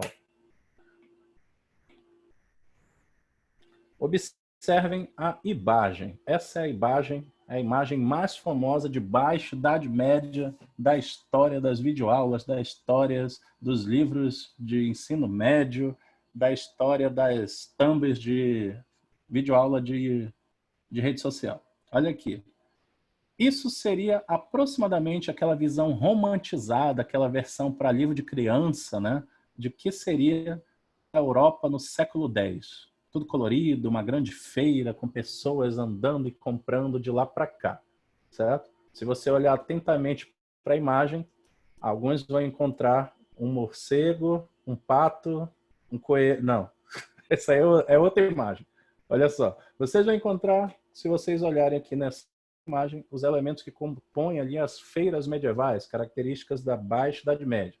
Algumas pessoas vão encontrar o Keanu Reeves também na imagem, tá bom? John Wick. Conhece? Keanu Reeves está em tudo, tá até na aula de medieval. Mande aí no chat se você achou o Keanu Reeves.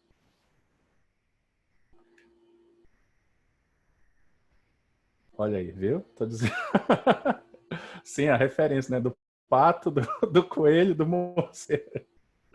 Ai, o pessoal não tem mais o que inventar. Beleza. Vem comigo. Elementos técnicos aqui da Baixa Idade Média. Junto comigo. O que é que cai em questões de transição, que vão falar como é o início da Baixa Idade Média? Aqui está separadinho para você.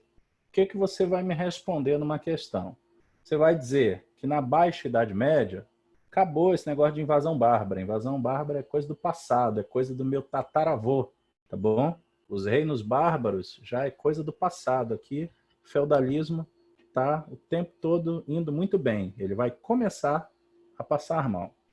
Segundo ponto, os caras estão plantando há tanto tempo nesse negócio de feudalismo, já estão ali há praticamente 5 séculos plantando, né? E o que que acontece? Eles já dominam isso, eles dominam produção agrícola. Mesmo com baixa tecnologia, eles já dominam técnicas de produção agrícola. E eles vão até melhorar essa técnica de produção agrícola.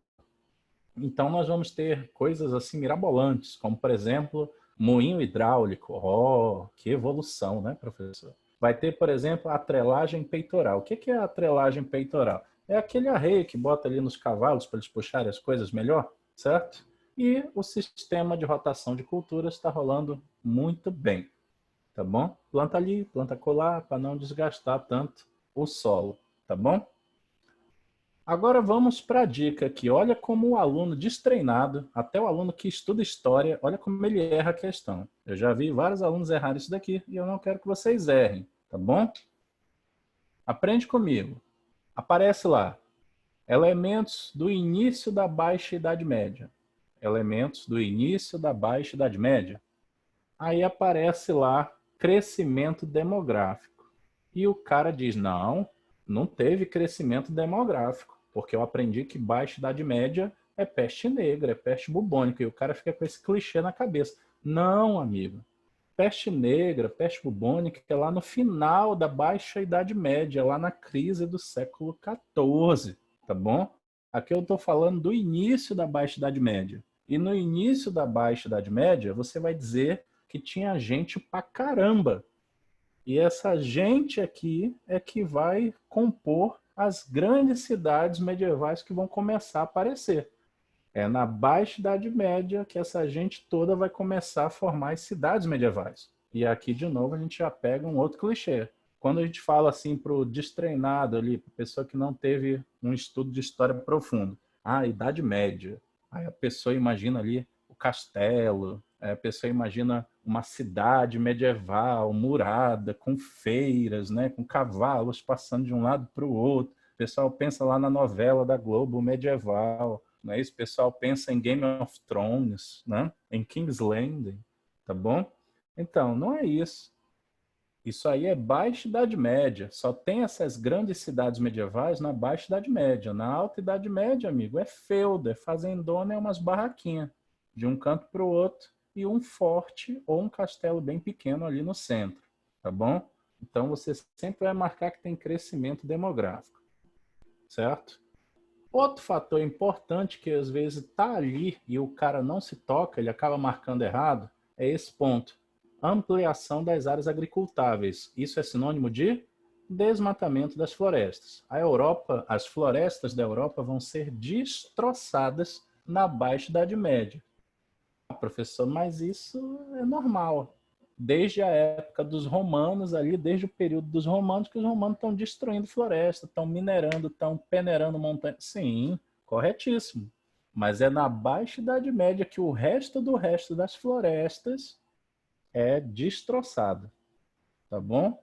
Tem relatos, né, tem escritos ali que vão dizer que as florestas europeias eram muito bonitas, que tinham cervos muito grandes ali, quase do tamanho de alces canadenses.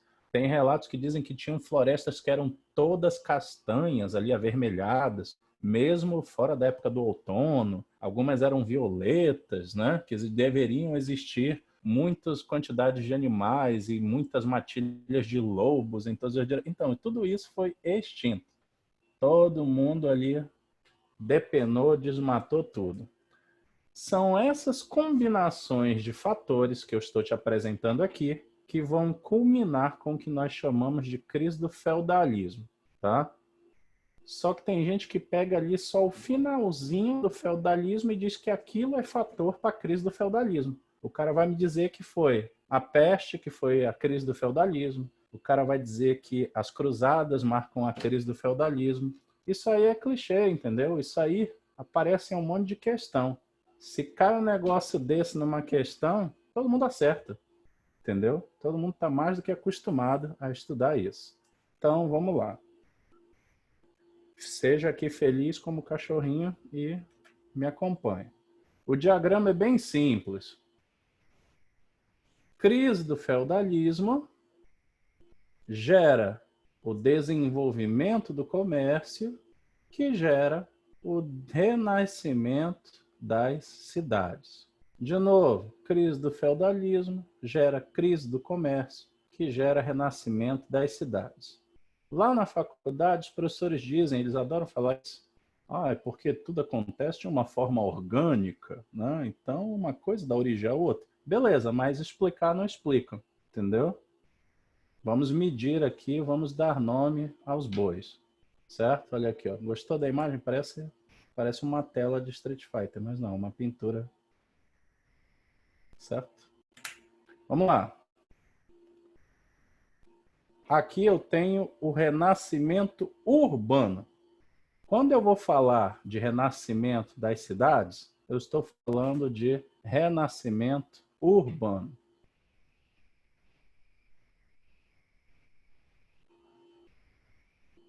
Acontece, tem dias que a internet está ruim.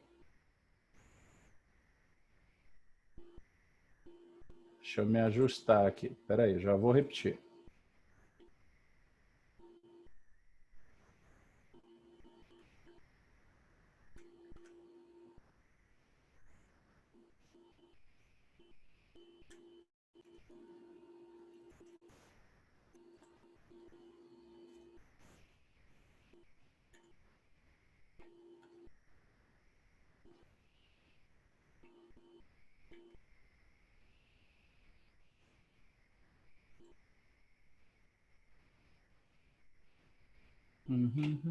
Cadê? Espera aí. Aqui.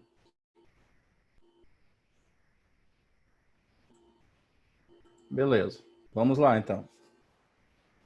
Eu estou dizendo que, na ordem, para você acertar questões, acompanhe a linha de raciocínio. Tudo isso que eu falei sobre crescimento demográfico, ampliação de áreas agricultáveis, novas técnicas, fim das invasões bárbaras, tá bom? Marca o que nós chamamos de crise do feudalismo. Crise do feudalismo é bem mais do que pegar só o finalzinho, o século XIV, a crise do século XIV.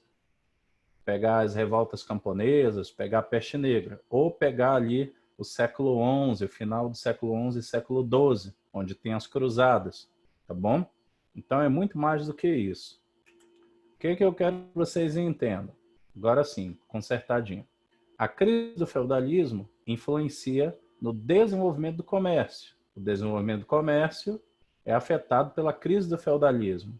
E o desenvolvimento do comércio influencia o renascimento das cidades.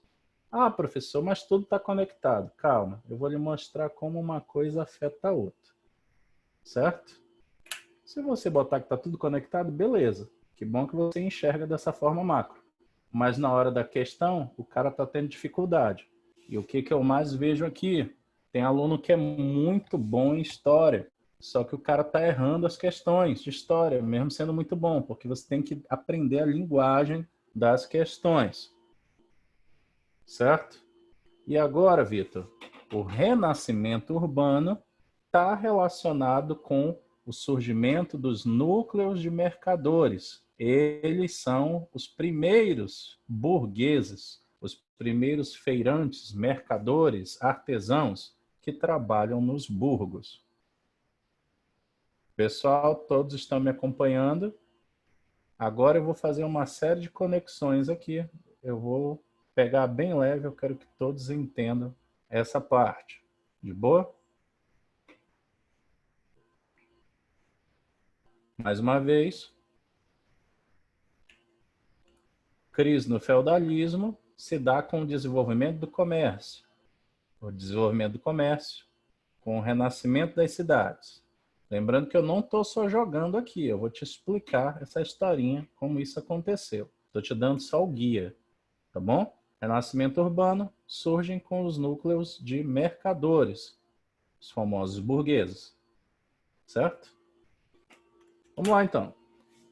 Segue aqui. Entendendo que é uma feira medieval, ela é ali, né, um distrito de venda dentro das muralhas, dentro e nas bordas ali das muralhas das grandes cidades medievais. Essas cidades medievais são chamadas, esses muros das cidades medievais são chamados de burgos. Burgos poderia ser a feira medieval e poderia ser também a muralha das cidades medievais. Tranquilo até aí? Ótimo. Considerando que a burguesia comercializava vários tipos de produtos, o que é que nós temos? Segue aqui.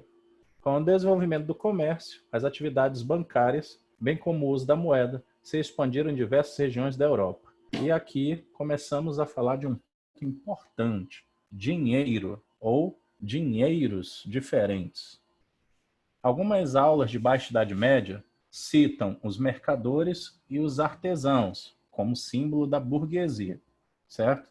E só vamos falar de banco mais na frente.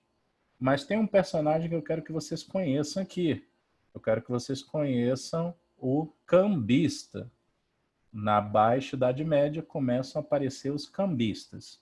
Só que o cambista aqui não é o cambista, o cara que vende ingresso lá na porta do show, não. Cambista é o cara que sabe, ali interpretar, é o cara que sabe fazer o câmbio, é o cara que troca moedas nas feiras e nas cidades medievais. Esses caras vão ganhar muito dinheiro.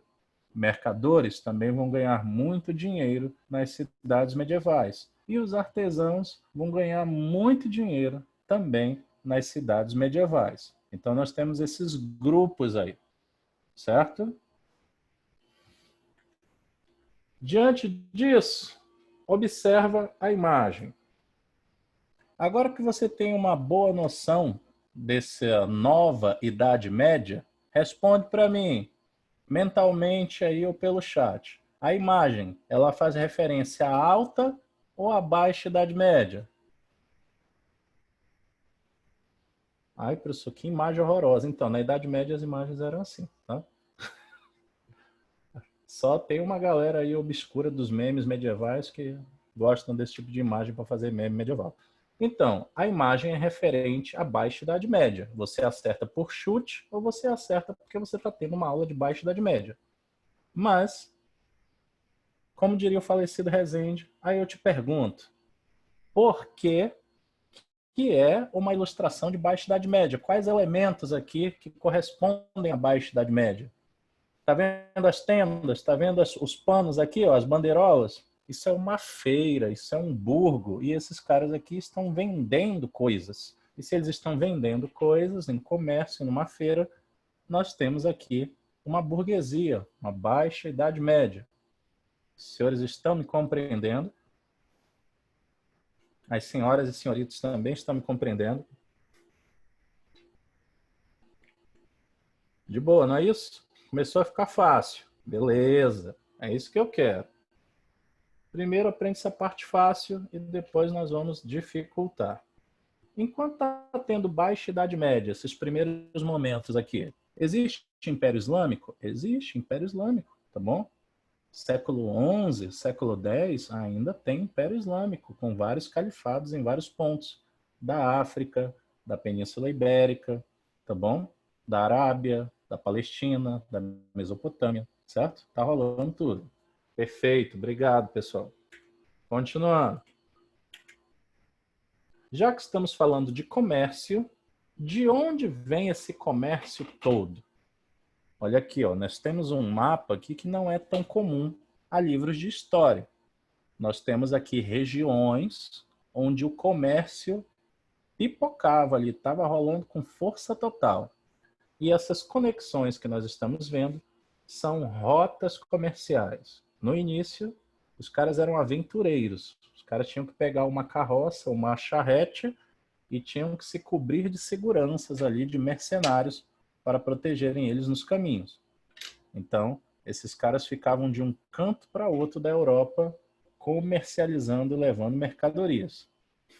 As áreas bem interessantes que nós temos nesse século XIII, nessa metade de baixa Idade Média, vamos dar mais fácil para mais difícil. Região da Península Itálica, as cidades-estados italianas dominavam o comércio mundial, comércio com a Arábia, comércio com o norte da África, comércio com o Extremo Oriente e comércio com Constantinopla. Está vendo bem aqui Constantinopla, certo? Essas cidades-estados italianas, elas detinham o comércio na região do Mediterrâneo. Nós temos também a região aqui de Paris, a região da França, extremamente voltado para o comércio na Baixa Idade Média, tá bom? E nós temos uma área pouco conhecida aqui de nós brasileirinhos, a área aqui do norte da Europa e Escandinávia. Lembra que os vikings não aparecem em questões de vestibulares? Que chatice, a gente não ficou chateado com isso, que os vikings não aparecem em questões de vestibulares? Mas eles fazem, sim, muita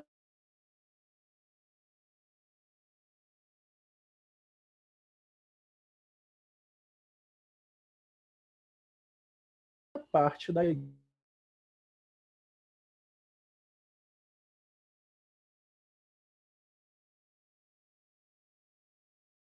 idade grandes aqui que no passado era ali o norte do Império do Carlos Magno, e que agora nós estamos aqui no século XIII. Então essa área aqui vai ser uma área...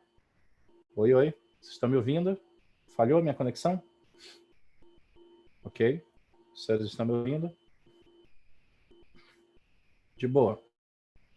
Essa área aqui do norte, Escandinávia, também aparece, tá bom?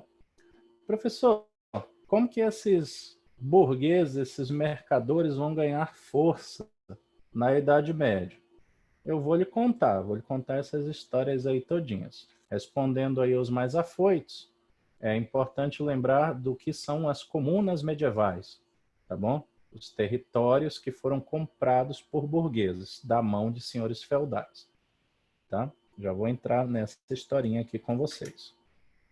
Por enquanto, eu vou contar a história dos burgueses dentro dessas feiras medievais, certo? Segue aqui comigo a cronologia. Com o desenvolvimento das atividades mercantis, surgiram as famosas corporações de ofícios e as guildas, certo?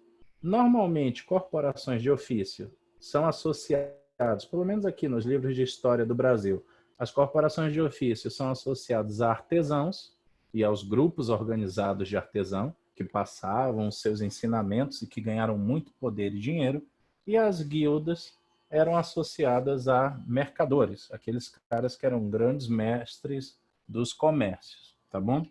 Normalmente a palavra corporações de ofício e guildas vêm juntos, tá? Elas seriam associações de artesãos que exerciam a mesma profissão. As que mais se destacaram foram, claro, aqueles que lidavam diretamente com o maior número de atividades e ferramentas da sociedade medieval, como, por exemplo, as corporações de ferreiros, por motivos óbvios, pintores e boticários. E para quem não sabe, amplia aí o seu glossário. Um boticário é o cara que fabrica medicamentos, remédios e também perfumes. Tranquilo? Dúvidas sobre as corporações de ofício e as guildas? Eles são os primeiros burgueses, certo? Essa aqui eu faço questão de explicar de novo. Eu não quero dúvidas nesse finalzinho da nossa aula. Alunos queridos, estão acompanhando até aí?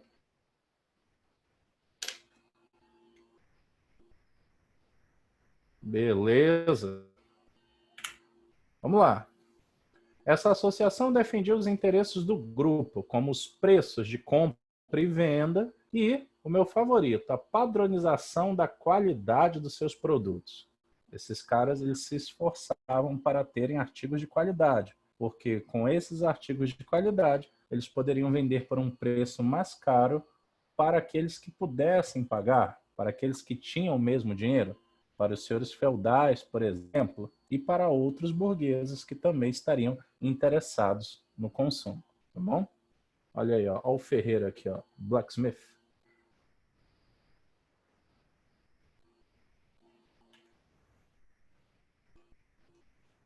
Seguindo. Agora presta atenção nessa parte. Eu preciso muito desses teus 3 minutos, tá? Eu quero começar a encerrar a partir daqui.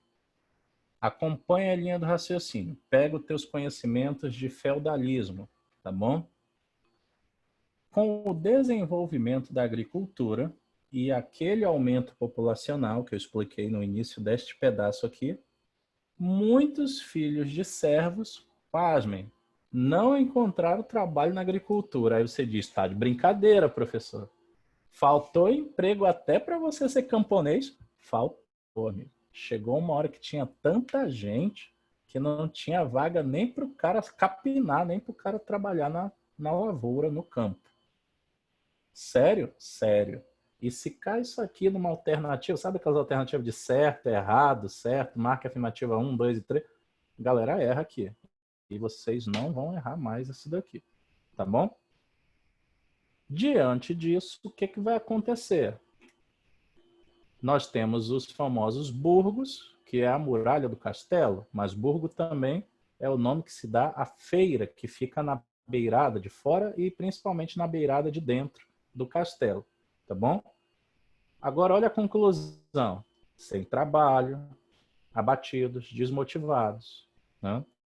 Esse grupo, com o desenvolver, né, do tempo, eles vão ter ali, sem trabalho no campo, esse grupo vai ter que desenvolver outras atividades, principalmente ligadas ao comércio. Então chegou uma hora que esse bando aí de pé rapado que não conseguiu emprego nem no campo, eles resolvem se aproximar dos mestres artesãos, dos mercadores, dos cambistas, e eles vão se tornando auxiliares, aprendizes, tá bom?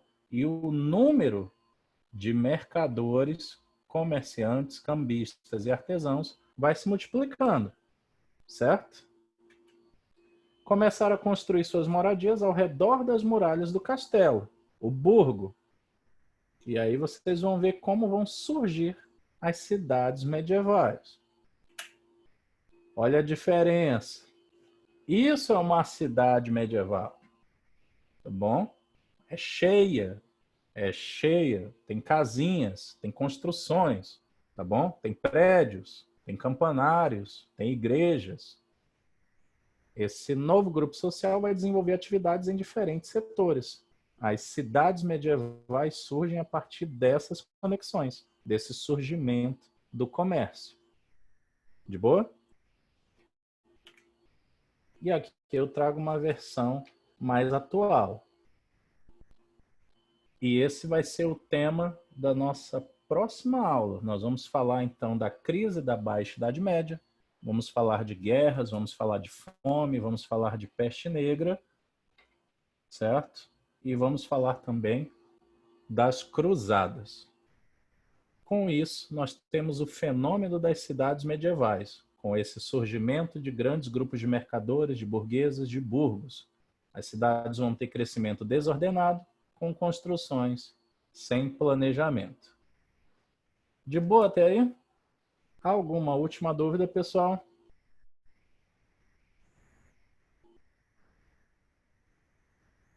Então, muito obrigado a todos. Nós temos muito mais coisas para falar sobre a Idade Média, principalmente a aula de semana que vem. Nós vamos falar de crise da Baixa Idade Média e vamos falar de cruzadas, tá bom? Então, qualquer eventual dúvida, tirem comigo. No final de semana, vocês têm também o professor Renan para tirar as dúvidas de vocês, tá? Fiquem bem, bons estudos para vocês, ótimo empenho nos estudos, tá? Boa sorte, vamos vencer tudo isso daí. Até semana que vem. Tchau, tchau para vocês. Grande abraço.